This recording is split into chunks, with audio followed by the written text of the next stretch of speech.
하나님 아버지 감사합니다. 오늘도 변함없이 저희를 기도의 자리로 불러주시고 말씀의 자리로 불러주시고 예배의 자리로 불러주셔서 하나님 깊이 만나며 하나님 의지하며 하나님 붙들고 나아갈 수 있도록 허락하여 주시니 참으로 감사드립니다. 하나님 이 시간 특별히 말씀이 선포됩니다. 성령 하나님께서 우리 모두의 마음을 만져주시고 주님의 음성이 들려지게 하여 주셔서 하나님 이 말씀을 통하여 우리 모두가 하나님 깊이 만나고 하나님으로부터 말미암아 새 믿음을 얻는 귀한 시간 될 수 있도록 인도하여 주옵소서. 우리 주님 예수님의 이름으로 기도합니다. 아멘. 우리 주변에 있는 사람 누군가가 당신은 기독교인인데 무엇을 믿습니까? 라고 물어본다면 우리 성도님들은 뭐라고 대답하시겠습니까? 누가 저에게 이렇게 물어본다면 저는 기독을 믿습니다. 이렇게 대답을 하겠습니다. 우리 예전에도 제가 한번 말씀을 드렸는데요. 이 기독이라는 말이 사실은 그리스도라는 말입니다. 중국에서 처음 그리스도를 번역할 때 기리사도, 중국말로는 지리 스두 이렇게 발음하는데 네, 이게 그리스도를 이렇게 한자로 번역을 했거든요. 그래서 이거를 기독교라고 한다면 우리가 그리스도교라는 말과 같은 말입니다. 다시 말하면 당신은 무엇을 믿습니까? 라고 물어본다면 우리는 그리스도를 믿습니다. 조금 더 긴 문장으로 말한다면 나는 예수님을 그리스도로 믿습니다. 라고 고백하는 것이 우리 신앙의 핵심이라 볼 수 있을 것입니다. 그러면 그리스도란 무엇인가? 이것을 아는 게 중요하잖아요. 그리스도는 그리스 말로 크리스토스라는 말에서 온 말인데요. 기름 부음 받은 자라는 뜻입니다. 메시아, 이스라엘 말로는 마샤 이러는데요. 똑같이 기름 부음을 받은 자, 메시아, 그리스도가 다 같은 말로 우리에게 이제 전해지고 있는데 우리 예수님을 이 그리스도라고 부르는 것이 바로 우리 기독교인들입니다. 그렇다면 이 기름 부음을 받은 자가 무슨 뜻이냐? 이것을 아는 것도 중요하겠죠.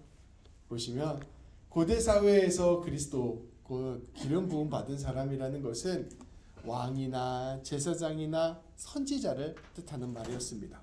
왕을 임명할 때에, 제사장을 임명할 때에, 선지자를 임명할 때에 기름을 부어서 임명을 했거든요. 그래서 이 왕이나 선지자, 제사자를 그리스도, 메시아라고 불렀는데 우리 그리스도인들은 예수님이 완전한 왕이십니다. 완전한 제사장입니다. 완전한 선지자입니다. 라고 고백하면서 예수님을 믿는 신앙을 가지고 있기에 우리는 그리스도인이라 고백하게 되는 것입니다. 그렇다면 우리 예수님이 완전한 왕이자 완전한 제사장이자 완전한 선지자라는 것이 무엇인가를 아는 것도 중요할 것입니다. 보시면 제가 적어왔는데요. 첫 번째로 완전한 제사장이란 우리 예수님께서 십자가에서 죽으심으로 말미암아 자신을 내어주셔서 완전한 제사를 드렸다는 점에서 완전한 제사장이라고 우리가 고백을 합니다. 하나님과 우리 사이에 죄로 가로막혀 있었던 그 관계를 예수님께서 대신 죽으심으로 말미암아 관계를 회복하셨다. 그런 의미에서 우리는 예수님을 완전한 제사장이라고 부릅니다. 또한 우리 예수님께서는 십자가에서 죽으시고 부활하신 다음에 온 세상을 다스리는 왕이 되셨습니다. 이 세상을 주관하시고 우리의 인생을 주관하신다는 점에서 우리 예수님은 완전한 왕이 되셨습니다. 또 우리 예수님은 완전한 선지자이십니다. 선지자라는 것은 하나님의 뜻을 전하는 사람을 의미합니다. 예수님께서 이 땅 가운데 오셔서 하나님의 완전한 뜻, 하나님의 완전한 말씀을 우리에게 보여주시고 또 하나님 나라를 선포하시고 복음을 선포하셨다는 점에서 우리는 예수님을 완전한 선지자라고 부릅니다.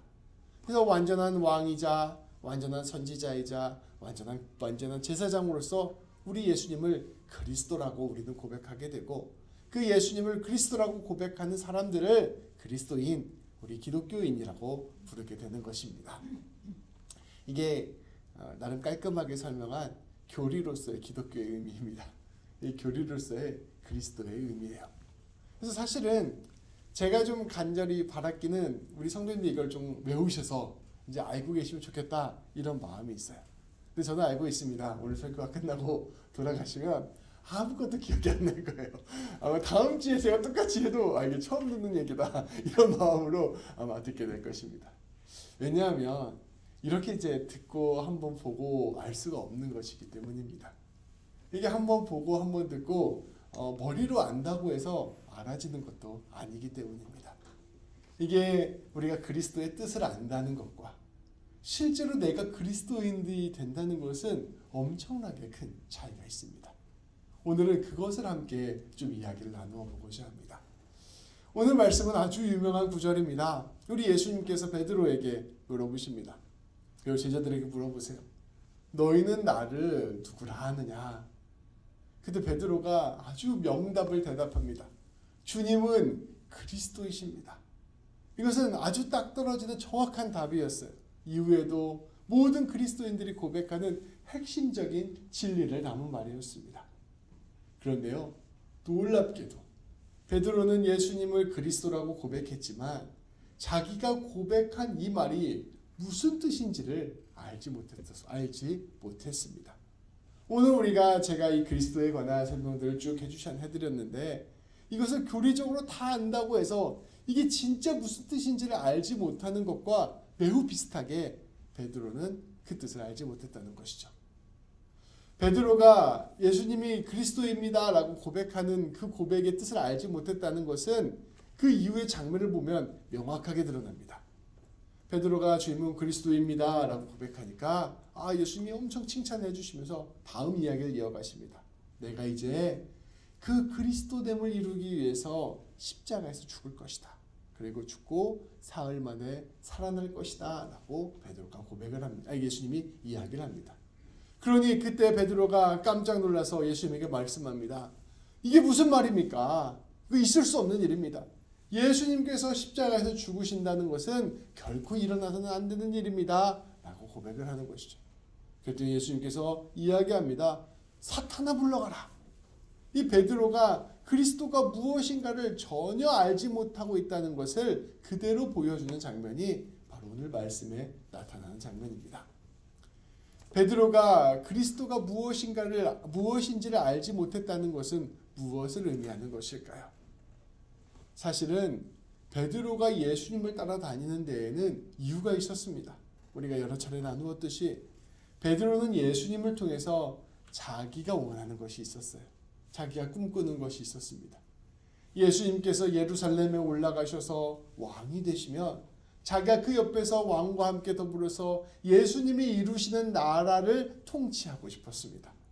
예수님을 다윗 왕과 같은 왕으로 생각했고요. 그래서 예수님이 이 로마 제국을 물리치고 새로운 나라를 세우시면 자기가 그 옆에서 예수님 도와서 이 나라를 잘 이끌어가고 싶었던 마음이 있었던 것입니다. 그러니 예수님을 자기가 생각하는 그리스도로 보고 있었던 것이죠. 근데 이것은 우리도 굉장히 비슷합니다. 우리가 예수님을 믿습니다. 예수님 따라다니겠습니다. 예수님을 나의 주님으로 고백합니다. 라고 이야기를 할 때 사실은 우리의 마음속에 예수님께서 우리에게 해주셨으면 원하는 것이 우리의 마음 가운데 있는 것이죠. 우리의 바람이 있는 거예요. 그 바람을 가지고 하나님도 믿고 예수님도 믿는 것입니다. 그런데 그 바람이 산산이 조각나는 순간을 이제부터 베드로가 맞이하게 되는 것입니다. 내가 예수님 믿으면 이러한 것들 하나님께서 이루어 주시겠지 생각했는데 그것이 깨지는 순간이 베드로에게 펼쳐지게 되는 거예요. 얼마 지나지 않아 예수님이 잡히게 됩니다. 그 대제사장 뜰 앞에서 예수님이 신문을 당하게 돼요. 그러면서 그 예수님이 고난의 길로 걸어가시게 됩니다. 베드로는 예수님이 어떻게 되는지 궁금해서 그 베드로의 뜰 앞까지 찾아가게 됩니다. 근데 그 앞에서 사람들이 베드로에게 물어보는 거예요. 너는 예수님과 한패가 아니냐? 예수님과 똑같은 갈릴리 사람 아니냐? 너도 예수님과 함께 나쁜 짓 하지 않았냐? 이렇게 물어보는 것입니다. 그때 베드로는 예수님을 부인하고 부정하면서 예수님을 모르는 사람이라고 배신하기까지 이르게 됩니다. 이 일련의 과정을 통해서 베드로는 예수님이 그리스도입니다라고 고백하는 것이 무엇인지를 깨달아 갔던 것이죠. 성도 여러분, 우리가 신앙생활을 하면 하나님께서 이것은 좀 이루어 주셨으면 하는 바람들이 있습니다. 신앙생활을 하면 하나님께서 이것을 좀 도와주셨으면 하는 소망이 있어요. 그런데 시간이 지나도 그 바람과 소망이 이루어지지 않고 시간이 지나도 내 삶이 어려워지고 시간이 지나도 하나님이 내 삶에서 아무런 일도 하지 않는 것처럼 느끼게 될 때 우리는 어떤 마음을 느끼게 될까요? 배신감을 느끼게 되고요. 분노를 느끼게 되고 심지어 실망감을 느끼게 됩니다. 그리고 더 깊이 들어가 보면요. 결정적인 순간에 하나님을 선택할 건가 내 목숨을 선택할 건가 하나님을 선택할 건가 내가 바라는 것을 선택할 건가 하는 그 순간에 이르게 되면 우리는 우리 자신이 원하는 것을 선택하는 사람이라는 것을 직면하게 됩니다. 신앙생활을 처음 시작할 때에는 우리가 하나님을 처음 알게 되고 믿으면서 하나님께서 나에게 은혜도 주시고 복도 주시고 이러시니까 하나님에 대한 기대와 소망을 가지고 열심히 신앙생활을 합니다. 근데 신앙생활을 오래 하면 할수록 신앙이 깊어지면 깊어질수록 현실과 진실을 발견하게 돼요. 어떤 현실과 진실이냐? 내가 원하는 것을 하나님이 다 이루어 주시지 않는다는 것을 알게 됩니다. 그 내가 원하는 것과 하나님이 이끌고자 하는 것이 다르다는 것도 경험하게 돼요. 그 가운데서 내가 진짜로 하나님을 믿을 수 있는가에 대한 깊은 회의와 어려움도 경험하게 됩니다. 한순간에 오는 것이 아니고요. 시간이 오래오래 지나가면서 그것을 깊이 절감하게 되는 것이죠. 제가 예전에 우리 금요기도회 때는 많이 말씀을 드렸었는데요. 저희 집 안에 있어서는 저희 집의 문제에 있어서는 재정적인 문제가 그런 문제였습니다. 그래서 저희 어머니는 엄청 기도를 열심히 하시는 분이셨어요. 새벽마다 기도하시고요. 저녁 때 기도원 가서 기도하시고요. 완전 기도의 용사예요. 옆에 들어보고 있으면 하늘을 뚫고 기도할 것 같은 포스로 기도하시는 분이십니다. 근데 우리 어머니 기도 제목 1번이 뭐였냐면요. 재정이 좀 나아지는 거였어요. 가정 형편이 좀 나아지는 거. 하루에 2시간, 3시간씩 그렇게 매일 기도하면 재정이 좀 해결이 돼야 되잖아요. 근데 제가 보니까 저희 아버지가 결혼하신 뒤에 돌아가실 때까지 저희 집의 재정은 한 번도 풀린 적이 없습니다. 그냥 고생만 쭉 하시다가 그냥 돌아가신 거예요. 그 어머니의 기도가 어떻게 보면 이루어지지 않은 것처럼 느껴질 수 있는 것이죠. 그러한 상황 속에서 신앙이란 무엇인가? 하나님께서 나에게 원하시는 것은 무엇인가? 내가 하나님께 바라는 것은 하나님께서 왜 이루어지지 않는가? 이것들 사이에서의 깊은 갈등과 실망감이 있었습니다. 그래서 저는요, 한 30대까지는 하나님한테 재정에 관한 기도를 하지 않았어요. 하나님 저에게 이 재정의 문제를 해결해 주세요. 이런 기도를 저는 하지 않았습니다. 왜 하지 않았냐? 하나님 앞에서 내가 신실해서 하나님께서 알아서 해주시겠지 이런 마음이 아니었어요. 어차피 돈 문제는 하나님이 해결해 주지 않는다. 이게 제 믿음이었습니다. 그러니까 하나님한테 기도 안 한 거예요. 기도 안 하고 돈은 내가 알아서 번다. 하나님께서 나머지 문제를 해결해 주세요. 인간관계의 문제, 신앙의 문제 이런 문제들은 다 해결해 주시는데 하나님 돈은 제가 알아서 하겠습니다. 이게 제 신앙이었습니다. 그러니까 그런 하나님과의 깊은 씨름, 어떤 실망감, 분노 이것을 하나님한테 깊이 경험하게 되는 것 이게 사실은 신앙의 진짜 씨름이라는 거죠. 그리고 그 진짜 신앙의 씨름에서 우리는 무엇을 경험하게 되는가? 무엇을 경험하게 되는가를 알려주는 게 성경 말씀이에요. 무엇을 경험하게 되는가? 우리는 깊은 절망감을 경험하게 된다는 게 말씀의 가르침입니다. 내가 예수님 믿고 예수님 붙들고 예수님이 원하시는 대로 예수님 따라가면 내가 다 승리하고 이루어지는 게 아니라 결국 내가 실패한다는 거예요. 내 힘으로 할 때는. 그리고 그것뿐만 아니라 그 앞에서 우리는 결국 하나님을 떠나는 자기 중심적인 사람이라는 것을 우리가 경험하게 된다는 게 바로 말씀의 가르침입니다. 그래서 그 깊은 절망감에서 어떻게 되었는가? 가룟 유다는 예수님을 배신하고요. 나머지 제자들은 다 예수님을 뿔뿔이 흩어져 떠나고 말았습니다. 이게 복음서가 우리에게 가르쳐주는 거예요. 예수님의 제자들은 결코 훌륭한 사람들이 아니었어요. 다 떠났습니다. 그런데 그 이후에 예수님이 제자들을 다시 찾아가십니다. 베드로를 다시 찾아가세요. 그리고 예수님께서 베드로에게 말씀하십니다. 네가 나를 사랑하느냐? 그때 베드로가 자기가 예수님을 사랑할 수 없는 존재라는 걸 너무 잘 알고 있습니다. 그래서 이렇게 얘기합니다. 주님, 제가 주님을 사랑하는 것을 주님께서 아시지 않습니까? 제가 주님 사랑하는 거 주님 아시지 않습니까? 그러니까 내가 주님 사랑합니다 말하지 못하고요. 돌려서 말해요. 주님 제 마음 아시지 않습니까? 이렇게 고백합니다. 베드로가 이야기할 때 그 사랑의 종류가 여러 가지가 있는데요. 아가페라고 하지 않고 필로스라고 해요. 그 사랑은 친구 간의 사랑을 이야기해요. 내 사랑은 완전하지 않고 부족한 사랑인데 그 사랑으로 내가 주님 사랑하는 것 하나님 알고 계시지 않습니까? 라고 이야기합니다.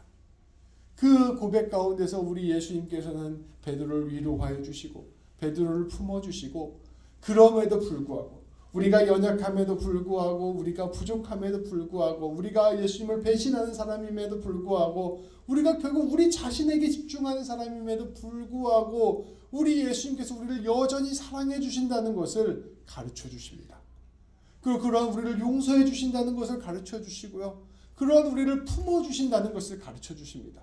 그리고 하나님의 사랑은 첫 태초로부터 영원에 이르기까지 한 번도 끊어지지 않았다는 것을 우리에게 가르쳐 줍니다. 내가 좀 신앙생활 잘하면 하나님이 날 더 사랑해 주시고 내가 신앙생활 못하면 하나님이 날 덜 사랑해 주시는 것 이런 게 아니라 내가 하나님 앞에서 온전히 열심히 성실하면 하나님의 사랑을 쟁취하는 것 이런 게 아니라 하나님이 무한한 사랑으로 우리 주님이 무한한 사랑으로 자신의 모든 것을 내어주시는 사랑으로 우리를 깊이 사랑해 주신다는 것을 다 사랑해 주신다는 사실을 이 베드로가 깊이 깨닫게 되는 것이죠. 그래서 그때부터 베드로는 진실로 주님을 주님이라고 고백하며 주님의 사람으로 살아가게 되는 것입니다. 그리스도가 우리의 완전한 제사장이다 라는 말에는 이런 의미가 담겨 있습니다. 우리가 주님 앞에서 진실로 부족한 사람이고 연약한 사람이고 꺾이는 사람인데 그럼에도 불구하고 우리 주님께서 우리를 지극히 사랑해 주시고 우리와의 모든 것들을 내어주시고 우리와 함께 하신다는 것을 가르쳐 주시는 것, 우리를 용서해 주시고 하나님의 자녀로 받아주신다는 것을 우리에게 보여주시는 것, 이것이 바로 예수님이 그리스도입니다 라는 말의 참된 의미라는 것이죠. 그것이 바로 하나님의 뜻을 알려주신 하나님의 뜻이라는 것을 우리가 고백하면서 그리스도는 우리의 참된 선지자이십니다 라고 고백하는 것입니다. 그리고 그런 주님께서 우리의 삶을 이끌어 주신다고 고백하면서 주님은 우리의 왕입니다 라고 고백하는 것이죠. 그 우리의 부족함, 우리의 연약함을 뛰어넘어서 우리 하나님께서 우리를 붙잡아 주시고 우리를 책임져 주신다는 것을 말씀은 우리에게 전해주고 있는 것입니다. 그런데 여기에서 끝나지 않습니다. 우리 주님은 그렇게 완전히 상했던 무너졌던 베드로를 품어 안아주시면서 이제 무엇이라고 말씀하시냐면요. 이제 내 양을 먹이라, 내 양을 치라 라고 말씀하십니다. 그게 바로 우리가 주님을 그리스도이십니다, 왕입니다, 우리의 주님이십니다 고백하는 것의 깊은 의미입니다. 무엇을 의미하는 것일까요? 우리가 우리의 삶의 문제에 우리의 모든 초점이 가 있습니다. 어떻게 먹고 살지? 내 인간관계 문제 어떻게 해결하지? 내 삶의 갈등들을 어떻게 풀어나가지? 나의 부족함들을 어떻게 해결해 나가지? 내 삶에서 어떤 열매를 맺어가야지? 결국 우리가 많은 고민과 생각을 하지만요. 가지고 깊이 들어가 보면 다 내 상황과 처지에 대한 고민입니다. 결국 나에 대한 고민이에요. 근데 우리 주님께서 우리에게 한량없는 사랑을 부어주시면서 용서와 하나님의 놀라운 은혜를 부어주시면서 우리로 하여금 새로운 길로 우리를 이끌어 주시는 것입니다. 동희야, 네 삶의 문제에만 집중하지 말고 네 곁에 내가 보내준 사람들에게 관심을 기울여라. 이렇게 말씀하시는 것이 우리 주님의 말씀이신 것이죠. 우리 성도님들 한 사람 한 사람 가운데 네 삶의 상황, 네 삶의 처지, 네 삶의 문제 이런 거에 집중하지 말고 결국 그것 때문에 주님까지도 배신하는 그런 삶에서 이제는 벗어나서 내가 너를 무한히 사랑하고 내가 너를 붙들고 있으니 이제 네 주변에 있는 사람에게 마음을 귀를 기울이고 네 주변에 있는 사람들에게 하나님의 마음과 생각을 전하는 사람이 되어라 라고 말씀하시는 것이 우리 주님의 명령인 것입니다. 우리는 이렇게 얘기하죠. 하나님, 제 코가 석자입니다. 나 먹고 살기 힘들어 죽겠고 지금 내가 내 삶의 문제도 하나 해결하지 못하는데 하나님, 제가 어떻게 내 삶의 문제들을 해결할 수 있겠습니까? 어떻게 내가 다른 사람들을 돌볼 수 있겠습니까? 주님, 저는 한 사람 사랑하는 것도 너무나도 어렵습니다 라고 우리는 고백하게 됩니다. 그런데 그러한 우리에게 주님께서는 계속해서 사랑을 말씀해 주시면서 이와 같이 선포하시는 것입니다. 우리 같이 함께 봉독할게요. 34절 말씀입니다. 같이 함께 읽겠습니다. 무리와 제자들을 불러 이르시되 누구든지 나를 따라오려거든 자기를 부인하고 자기 십자가를 지고 나를 따를 것이니라. 아멘. 이 말씀은 그러한 의미예요. 내 상황과 삶의 처지, 문제들, 물론 이런 것들이 여전히 나에게 있겠지만 그럼에도 불구하고 주님께서 우리에게 주시는 그 사랑에 힘입어서 이제는 내 곁에 있는 이들을 돌보고 사랑하고 심지어 십자가를 지고 나를 따라오라 말씀하고 있는 것입니다. 성도 여러분, 우리의 상황과 처지가 힘들잖아요. 우리의 마음이 힘들고 우리의 관계가 힘들고 어렵잖아요. 그런데 그럴 때 우리가 내 곁에 있는 이들을 섬기고 사랑하고 내 곁에 있는 이들을 돌보면 어떠한 일이 일어나게 될까요? 그러한 부족한 우리를 통해서 하나님께서 일하시면 어떠한 일들이 일어나게 될까요? 그때 우리 주님께서는 놀랍게도 내 이웃을 나를 통하여 살리실 뿐만 아니라 나도 살아나는 놀라운 역사가 일어난다고 이야기하는 것입니다. 내 곁에 있는 이들을 사랑하고 내 곁에 있는 이들을 돌보고 내 곁에 있는 이들을 세우는 일이 비단 내가 이 사람들을 위해서 나를 죽이는 일이 아니라 이 사람도 살아나고 함께 나도 살아가는 놀라운 하나님의 은혜를 경험하는 통로라고 우리 주님께서는 말씀해주고 있는 것입니다. 이거 어떠한 일일까요? 예를 들면 제 가정을 예로 들어서 보겠습니다. 제가 집안일을 진짜 안 하거든요. 약간 성격이 시골 사람이에요. 이게 집에서 별로 일도 안 하고 앉아있고 막 이러니까 그것 때문에 제 아내가 엄청 힘들어했거든요. 근데 그 엄청 힘들어하는 거를 별로 제가 신경 쓰지 않았어요. 왜냐면 그게 진짜 얼마나 힘든 건지 잘 몰랐거든요. 근데 얼마 전에 우리 제 매제가 와서 이야기를 하다가 이제 그런 이야기가 나왔어요. 근데 그 매제가 듣더니 이런 얘기를 하는 거예요. 형님 그 별로 힘든 것도 아닌데 왜 안에서 그렇게 아내를 힘들게 합니까? 이렇게 얘기하는 거예요. 그래서 제가 그때 보통 말이잖아요. 근데 망치로 머리를 때리는 것 같은 느낌이 들었어요. 무슨 마음이었냐면 예수님을 믿는다는 게 뭘까 이런 생각과 되게 밀접하게 와닿았습니다. 근데 예수님 믿는다면서 매일 설교하고 매일 이야기하고 하나님에 대해서 교리에 대해서 아까 말했던 그리스도에 관해서 막 이야기를 하는데 예수님을 믿는다는 것은 결국 예수님께서 하시는 말씀이 내 마음에 들어와서 내가 뭔가 변해야 그게 예수를 믿는 게 아닌가 하는 생각이 마음에 깊이 와닿았습니다. 예수를 믿는다는 건 뭘까? 그건 예수님께서 말씀하시는 대로 그 말씀이 내 안에 새겨져서 내가 그것 때문에 뭔가가 변해야 그게 예수를 믿는 게 아닌가 하는 마음이 들었습니다. 근데 변한다는 게 뭐냐? 거창한 일이 아니라 주님께서 오늘 말씀해 주신 것처럼 내 곁에 있는 상황, 내 곁에 있는 형편, 내 곁에 있는 사람을 돌보아 주님께서 나에게 원하시는 대로 내가 누군가를 위하여 내 자신을 내어주는 것, 이것이 바로 주님께서 우리에게 원하시는 게 아닌가 하는 마음이 들게 되었습니다. 그래서 나를 쳐서 복종시키는 것, 내가 내 상황과 처지와 내 염려에 관심을 기울이는 것을 넘어서서 누군가를 위하여 나를 내어주는 것, 이게 바로 주님께서 우리에게 원하시는 핵심이 아닌가, 저는 이러한 마음이 들었던 것이죠.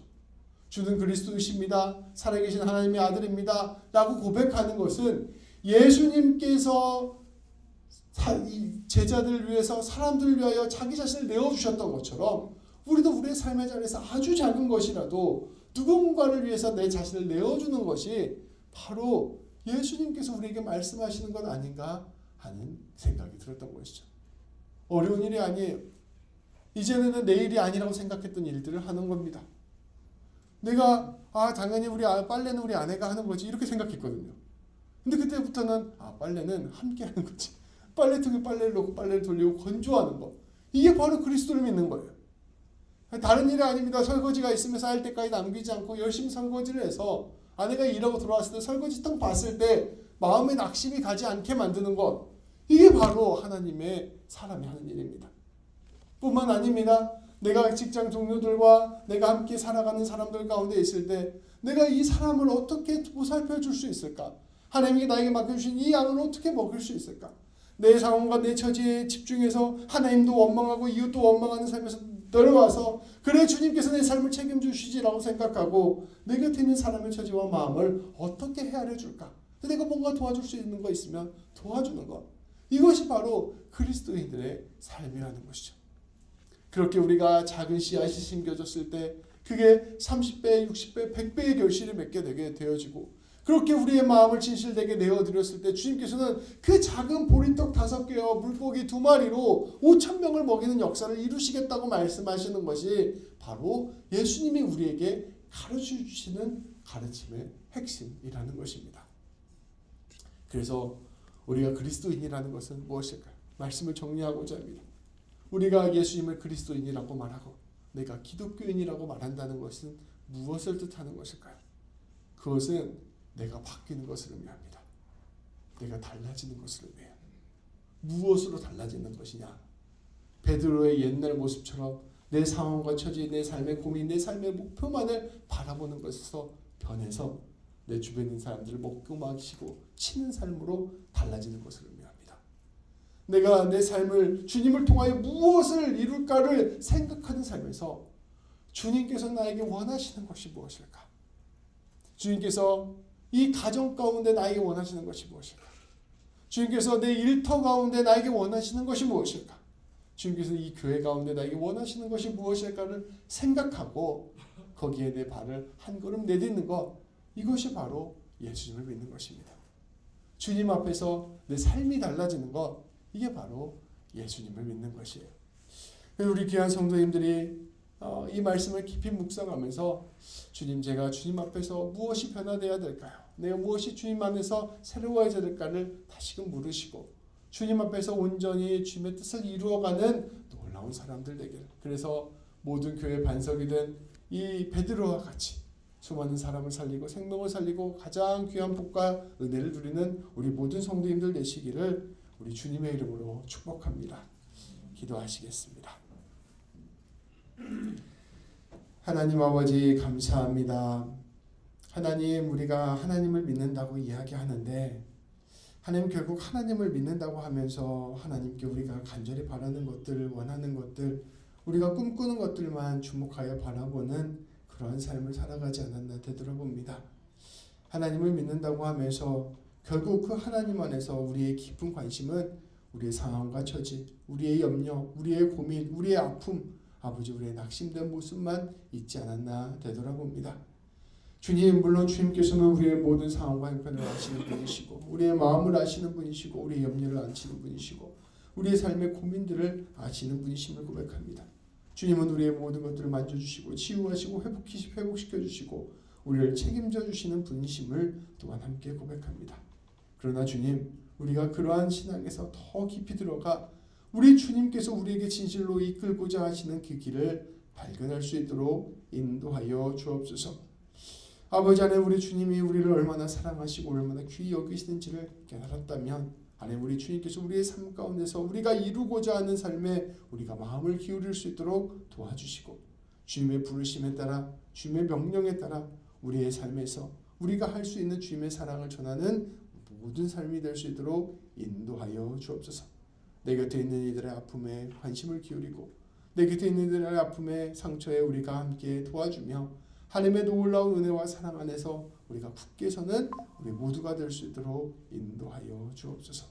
우리 주님 예수님의 이름으로 기도합니다. 아멘.